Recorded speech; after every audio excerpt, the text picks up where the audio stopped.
I just welcome the opportunity to speak on these statements today, marking the 20th anniversary of the introduction of the smoking ban. And I think it's appropriate for me, as a Labour Party TD, to talk about the key role that the Labour movement played in the introduction of smoke-free workplaces, as well as acknowledging the Oireachtas' leadership as Minister for Health on the issue. The trade union movement was at the heart of the campaign for smoke-free workplaces, which played a crucial role in the delivery of this important public health measure. But there were some key individuals within that movement I think are worthy of acknowledgement. First, John Douglas was then Assistant General Secretary of Mandate, was a passionate supporter of smoke-free workplaces.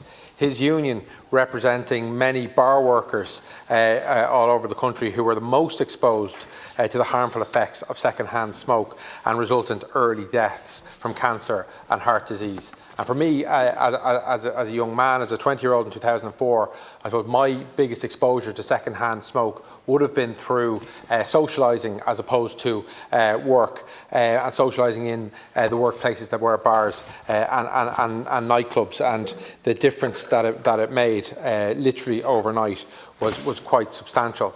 Mandate were pioneers on this issue and worked to get more allies through the trade union movement. Another hero that's worth acknowledging is Dublin City Council bin lorry worker Mark Wynne, who was very central in this regard. He saw how some colleagues were badly affected by the smoking of other workmates, so he brought a motion to the Impact Conference calling on that union to support the introduction of smoke-free workplaces, which indeed they did, beginning to turn the tide of support within the wider trade union movement.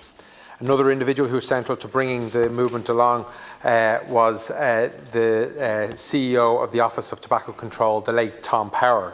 Tom was an active member of the Association of Higher Civil and Public Servants who, along with Pat Montague and indeed my Dáil colleague Jed Nash, met with many union leaders and explained and encouraged them how the tobacco industry operates in terms of recruiting next generation smokers through marketing its products to children, to young people, and dumping cheap products in the developing world, and also how it funds and uses front organisations to protect its interest. Through this process of briefing key leaders and influencers, by October 2003, the entire trade union movement had swung behind the move for a legislative response to a legislative solution to a smoke-free workplace, and were out actively campaigning and acted as a crucial counterweight to the lobbying efforts of some in the hospitality sector and the fronts for big tobacco, many of whom were finding a warm ear, albeit from some in cabinet at the time, and indeed other TDs both in government and in opposition. But look, as we mark this day, it is right we celebrate what it is. It was removing second-hand smoke from the workplace. This was a pro-public health and a pro-worker policy, and one that has had a lasting impact. And I know the Taoiseach is departed now from the chamber for the debate, but one woman I spoke to today who is a smoker, and I told her I was speaking on this today, she said that it was the best thing that Micheál Martin ever did.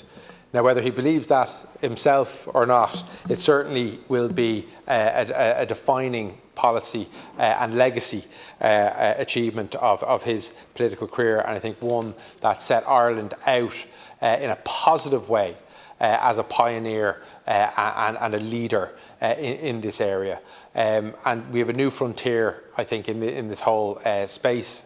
We still have targets to meet in terms of reducing our tobacco use and our smoking use. We're well behind the targets that were set by the Minister for Health of 10 years ago in terms of becoming tobacco free, and we need to redouble their efforts. And we do need to look at vaping, and we do need to reduce the levels of vaping, and to constantly improve our data in terms of the impact and the negative health impacts that vaping has. But we can't lose sight of the fact that we still have work to do in terms of the levels of smoking in this country. This was a huge step forward. It was a transformative moment in terms of our attitudes to smoking. It was a transformative moment in terms of public health policy. But it did not deliver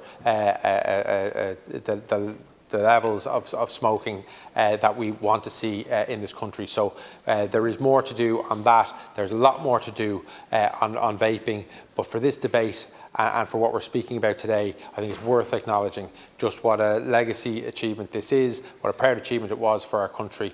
And I think that's worth this debate today. Thank you.